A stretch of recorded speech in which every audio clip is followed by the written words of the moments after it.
आशियाना उत्सव पॉडकास्ट में आपका स्वागत है।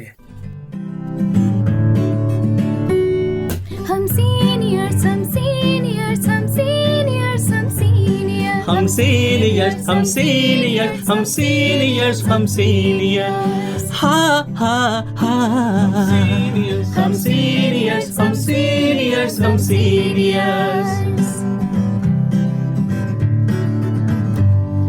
सिर पर गठरी ज्ञान से भरी, सिर पर गठरी ज्ञान से भरी, हम शजर बने सब छाया है खरी, हम शजर बने सब छाया है खरी। हो हम सीनियर्स हम सीनियर्स हम सीनियर्स हम सीनियर्स। नमस्कार दोस्तों, आप सबका स्वागत है National Institute of Social Defence और Ministry of Social Justice and Empowerment, Government of India एवं मीडिया फॉर कम्युनिटी फाउंडेशन के संयुक्त तत्वाधान में वरिष्ठ नागरिकों द्वारा प्रस्तुत इस खास कार्यक्रम श्रृंखला अनुभव में, जिसके प्रोजेक्ट कोऑर्डिनेटर हैं डॉक्टर आर श्रीधरन और आलोक वर्मा और रेडियो कोऑर्डिनेटर्स हैं पूजा मुरादा, कौशल्या एवं साई सुधा। दोस्तों, कार्यक्रम में प्रवेश करने से पहले मैं आपको एक टोल फ्री नंबर बताना चाहूंगा जो हमारे सीनियर सिटीजन्स की मदद और उनके सपोर्ट के लिए है। आप इस नंबर का इस्तेमाल सुबह 8 बजे से लेकर के रात्रि 8 बजे तक कर सकते हैं। यदि आपको किसी तरह की मदद, किसी तरह के सपोर्ट की जरूरत है तो आप इस टोल फ्री नंबर 14567 पर कॉल कर सकते हैं। एक बार पुनः दोस्तों रिपीट कर देता हूँ, आप सभी चाहें तो इसे नोट भी कर सकते हैं। 14567 यह नंबर सीनियर सिटीजन के सपोर्ट और उनकी मदद के लिए है। अब आइए दोस्तों बढ़ते हैं आज के कार्यक्रम की ओर।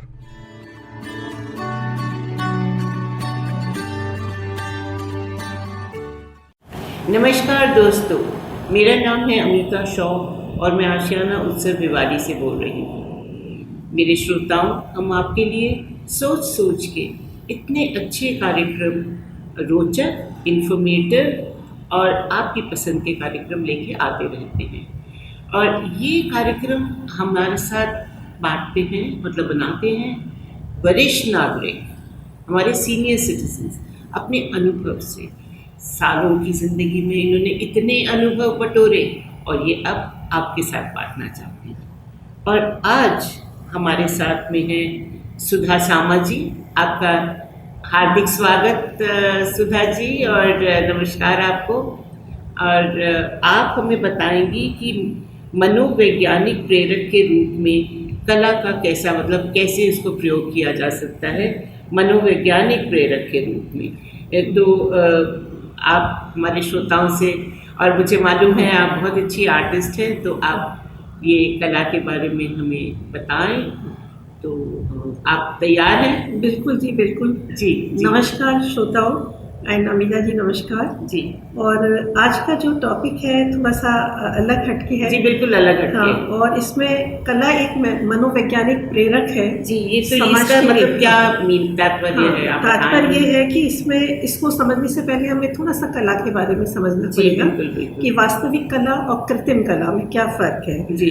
क्योंकि वास्तविक कला में कलाकार जो होता है वो अपने अंतर मन से जुड़ता है, अचेतन मन से प्रभावित होता है जी। और उसकी जो संवेदनात्मक अनुभूति होती है उसको वो चित्रित करता है, या सामने चाहे वो सिंगर है, चाहे कवि है, कोई भी तरह का अगर कलाकार है। तो निश्चित रूप से इसमें पूर्व निश्चित कोई भी एक उद्देश्य नहीं होता जी। इसमें सिर्फ संवेग होते हैं, अनुभूति होती है। और कृत्रिम कला में जो है और तकनीक बेस्ड होती है जी, और उद्देश्य परक है, उसमें उद्देश्य होता है। तो वो एक तरह से मनोवैज्ञानिक प्रेरक के रूप में काम करती है। इसमें बहुत सारे आलोचकों का इनका डिफरेंस है कि क्या है, वो थ्योरी एक अलग है। सिर्फ हम यहाँ पे साधारण सी बात कर रहे हैं। जबकि कृत्रिम कला का जो उद्देश्य रहता है तो उसमें क्या है कि वो श्रोतागण और जो उनके दर्शक हैं उनको किस तरह से प्रभावित करने, उनमें कौन से संवेग उत्प्रेरित करने, उसके लिए वो कार्य करते हैं। मतलब उसमें एक पीछे से एक एम होता है जी। और इनका ये भी, और जो कुछ राइटर्स हैं जैसे कि उसमें प्लेटो की जो बुक है पविलिक और अरिस्टो की पोएटिक, इसमें इसके बारे में लिखा हुआ है कि कृत्रिम कला या मनोवैज्ञानिक प्रेरक के रूप में जी। और ये सिद्धांत जो है वो खासकर मनोवैज्ञानिक प्रेरक के रूप में कार्य जी, होता है। जी, जी। वास्तविक कला में यह है कि अगर आर्टिस्ट ने कुछ बनाया वो किसी के लिए प्रेरणादायक हो सकता है, जी, हो सकता है, लेकिन उसके बिल्कुल। पीछे उद्देश्य किसी को जबरदस्ती मतलब उसके संवेगों को उत्प्रेरित करना नहीं होता है। जी जी तो जी, तो जो कृत्रिम कला कह रही हैं आप, इसको मनोवैज्ञानिक प्रेरक का रूप है, ये क्या ये है हाँ जी हाँ, ये तो पूरी तरह से मनोवैज्ञानिक प्रेरक का काम जी, करते जी, हैं। जी। जैसे कि पहले मैंने बताया कि वास्तविक कला संवेगों से जुड़ी हुई होती जी। है और उसमें जो निरूपण होता है वो टेक्निक रहता है, उसमें तकनीक रहती है, क्योंकि काम उसी के थ्रू होता है, गौर बिल्कुल। होती है, लेकिन मेन संवेग होते हैं और स्वप्रेरित होती है ये कला। इसमें कहीं से कोई अपना थोपाथापी नहीं होती। जी। लेकिन जब हम इसके बाद बात करते हैं कि ठीक इसके विपरीत जो कृत्रिम कला जी। है उसमें पहले से उद्देश्य निर्धारित रहता है और उसमें जब उद्देश्य के साथ हम संवेग जागृत कर सकते हैं, जो हमारे श्रोता हैं या दर्शक हैं, जैसे नाट्य विद्या में नकली आंसू निकाल करके हम सहानुभूति के संवेग उत्प्रेरित जी करते जी हैं। ड्रामा हाँ में जी हाँ, बिल्कुल। देखा ना ड्रामा में नवरस जो है वो जी, इसी तरह जी, से जी, जी, बिल्कुल, बिल्कुल, हाँ, जी। तो उसमें हम तो समाज में लगातार अगर हमें कोई सूचना देनी है या कोई तो वो इमोशन को जारी करता है, इमोशंस के लिए। जी। तो कृत्रिम कलाओं को जो है कई उद्देश्य पूर्ति करते हैं इससे, तो ये कई तरह के उद्देश्य होते हैं और इन उद्देश्यों की पूर्ति के लिए ही कला जो है। तो हाँ जी, आप कह रही हैं कि आपने कहा कि उद्देश्य पूर्ति के बारे में कहा है, तो और कला किस प्रकार प्रेरक का कार्य करती है? ये उद्देश्य कई प्रकार के होते हैं जी। जो हमारे व्यवहारिक, सामाजिक और राष्ट्रीय जीवन से संबंधित होते हैं। इन्हें साधारणतः कुछ इस प्रकार बांटा है, जैसे कि कला द्वारा निश्चित संवेग को उत्पन्न करना, एक निश्चित संवेग को उत्पन्न करते हैं। यहाँ कला प्रेरकों का उपयोग व्यवहारिक जीवन में से जो संबंध है, संवेगों को जागृत करना है जी। और वो जो जैसे कि मनोरंजन के क्षेत्र में या मनोरंजन के क्षेत्र में जैसे हमने कोई म्यूजिक या कुछ अच्छा कुछ चीज़ चलाया जिससे कि उसको आनंद का संवेग उत्प्रेरित होता है, जागृत होता है। दूसरा है बौद्धिक कार्यों में। बौद्धिक कार्यों में जैसे कलाओं के द्वारा हम उनकी इंटेलिजेंस को जागृत करते हैं या उनके क्वेश्चन, उनके दिमाग में कई तरह के क्वेश्चंस आते हैं, धार्मिक से या स्पिरिचुअल, बहुत सारी चीज़ें हैं जो कि पर लॉजिकल थिंकिंग उसमें आती है। जी, मतलब हम एक तरह से कहते हैं कि जो इंटेलेक्चुअल जो चीज़ है, मतलब वो एक्चुअली आपके ब्रेन को जागृत कर देता है, अवेकन कर देता है। और जी। आजकल कुछ स्कूल कोर्सेज में भी इस तरह की कुछ विधाएं हैं जिनके द्वारा इनको हम आगे बढ़ाते हैं। जी। और इससे जो दूसरा है, कला द्वारा संवेगात्मक रूप से एक तरह की प्रस्तुति की जाती है और इस प्रस्तुति में ये होता है कि कुशलता, इतनी कुशल होती है प्रस्तुति की जो सामने देखने वाला है वो उससे इतना इम्प्रेस होता है कि उसको खुद ही वो आत्मसात कर लेता है। जी, अच्छा। मतलब इसमें जो है कि दर्शक जो देख रहे हैं या श्रोता है जी। वो इतनी अच्छी होती है, उतनी अच्छी मतलब होती है कि परफॉर्मेंस अच्छी होती है कि उसको अगर आप या मैं देखें तो हम उससे कहने की जरूरत नहीं पड़ती, हम उसको खुद ही आत्मसात कर सकते हैं। जो श्रोता वो मतलब एक बहुत अच्छा मनोवैज्ञानिक प्रेरक की तरह से होता है। कई बार हम देखते हैं कि हम प्ले देख रहे हैं या हम एक सीरियल या वो देख रहे हैं तो हम वो रोल अपने ऊपर ले लेते हैं, लगता है कि हम कई बार हमारी अनकही बातें होती हैं, अनकही इमोशंस होते हैं, उनके साथ हम जुड़ जाते हैं। हैं। जैसे कि युद्ध के समय रणभेरी बजती है, आपने देखा होगा जी, तो वो रणभेरी खड़े कर देती है। मेरे को अभी भी वैसा ही लग रहा है। जी। तो वो युद्ध में जाते हुए जो सैनिक होते हैं उनके अंदर देश के प्रति बलिदान की भावना जो है वो प्रेरित होती है। तीसरा, जैसे किसी विशेष क्रिया को उत्तेजित करने का उद्देश्य। विशेष क्रिया जैसे मान लो कि हमने कहा कि आप खुद ब खुद इतना ज़्यादा हम जो दर्शक हैं या जो श्रोता हैं उनको ये नहीं पता चलता कि क्या हो रहा है हमारे साथ। हम इतना ज़्यादा कला के द्वारा उनको वो सम्मोहित एक तरह से कर देते हैं कि वो खुद उस चीज़ को समझ लेते हैं। जैसे विज्ञापन है, हम कितने कन्विंस हो जाते हैं किसी भी विज्ञापन से, हमें लगता है ये हमारी ज़रूरत है। खासकर बच्चे तो बहुत जल्दी जी कोई चीज़ बेचनी हो तो बच्चों की, तो उसको बार बार टेलीविजन पे या रेडियो पे दीजिए तो बच्चा कहेगा मुझे ये। तो ये आजकल इसका जो कहते हैं ना व्यावसायिक ज़्यादा कमर्शियल वैल्यूज बहुत है। और आज की विश्व परख में जैसे कि हमारी तारपत्र बहुत है, दुनिया से ग्लोबल जो कनेक्शन है वो बहुत अच्छे हैं, तो मीडिया के द्वारा भी इनका बहुत प्रयोग होता है। और कुछ इनके इन उद्देश्यों की पूर्ति करने के लिए कुछ और कलाएं हैं जिनको हम कथित कलाएं, सो कॉल्ड कलाएं हैं। ये क्या कला, सो ये कॉल्ड कैसे, आर्ट्स पर ये इनमें क्या अलग है? हाँ, इनमें अलग तो ये है कि देखने में तो लगती है कि नॉर्मल आर्ट है, लेकिन ये आर्ट का रूप नहीं होती है, फॉर्म्स नहीं होती है।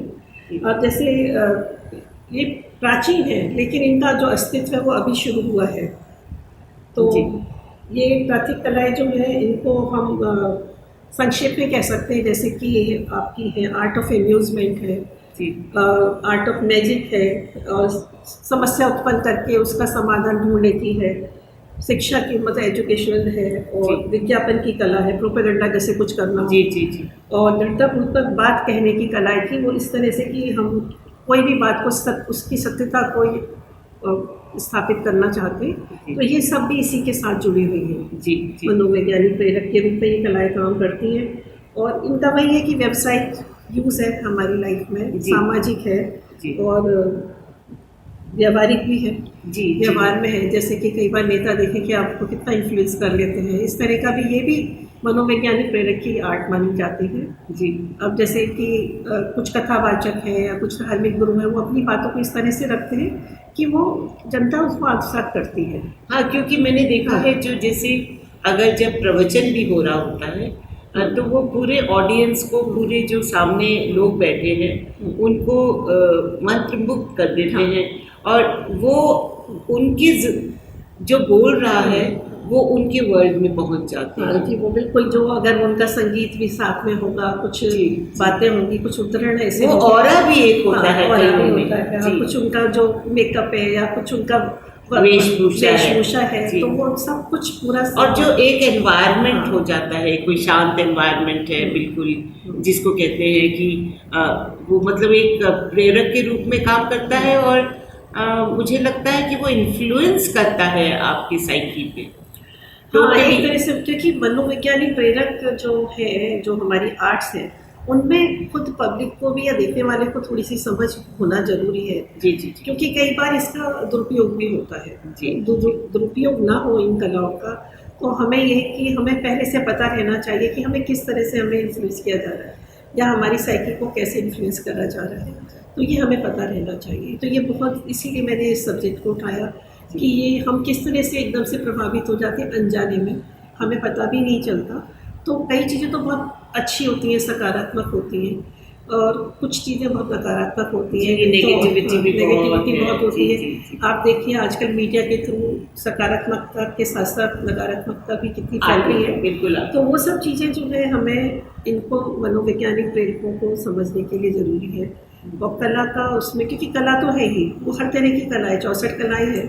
उन 64 कलाओं में तो हम ज़्यादातर ड्रामा या संगीत, या हम लोग कुछ चीज़ों को चुन लेते हैं और उसको कला का रूप देते हैं, बाकी हम सोचते नहीं है कि ये भी कला होगी। जी, बिल्कुल। आपने आज बिल्कुल जिसको कहते हैं शीशे पे उतार दी सारी चीज़ें, तो इतने अच्छे से एक्सप्लेन किया है आपने सुधा जी। तो और जी।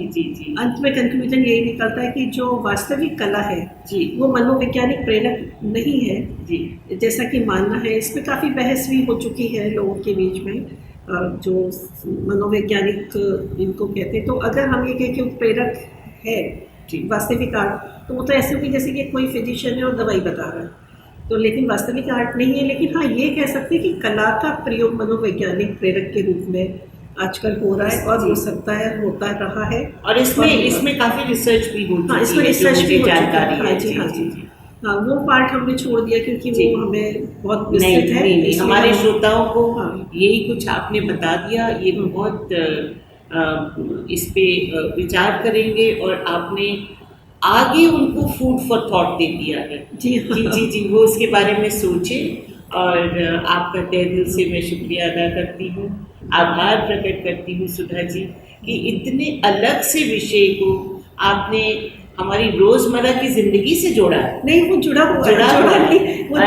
ये बहुत अमेजिंग बात है कि एक एक चीज़ जो आपने बताई, वो टीवी के जरिए, रेडियो के जरिए, आज में बातचीत के जरिए, तो ये गानों से, नाच से, ड्रामा से, पोस्टर्स से, एडवर्टीजमेंट से, एडवर्टीजमेंट और बिल बोर्ड्स हैं, मतलब न्यूज़पेपर है, दुनिया भर के माध्यम से।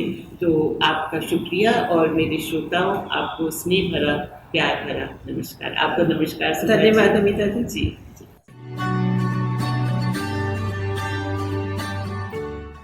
और श्रोताओं, फिलहाल वक्त हो चुका है आप सभी से विदा लेने का, और चलते चलते आप सबको एक बहुत ही खास नंबर हमारे वरिष्ठ नागरिकों की सहायता, उनके सपोर्ट के लिए मैं आपको बताना चाहूंगा दोस्तों। Elder line toll free number है ये, आप चाहें तो इसे नोट कर सकते हैं, 14567। एक बार पुनः सुने दोस्तों, 14567। यह नंबर वरिष्ठ नागरिकों की मदद और उनके सपोर्ट के लिए सुबह 8 बजे से लेकर के रात्रि 8 बजे तक अवेलेबल है। यदि आपको किसी तरह की परेशानी या किसी सपोर्ट की जरूरत है तो आप इस पर कॉल कर सकते हैं। फिलहाल मैं ले रहा हूं इस कार्यक्रम से विदा। नमस्कार।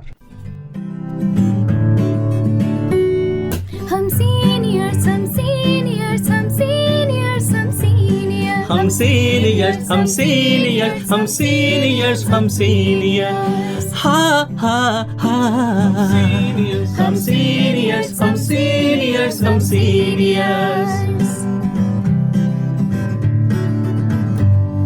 सिर पर गठरी ज्ञान से भरी, सिर पर गठरी ज्ञान से भरी, हम शजर बने सब छाया है खरी, हम शजर बने सब छाया है खरी, हो हम सीनियर्स, हम सीनियर्स, हम सीनियर्स।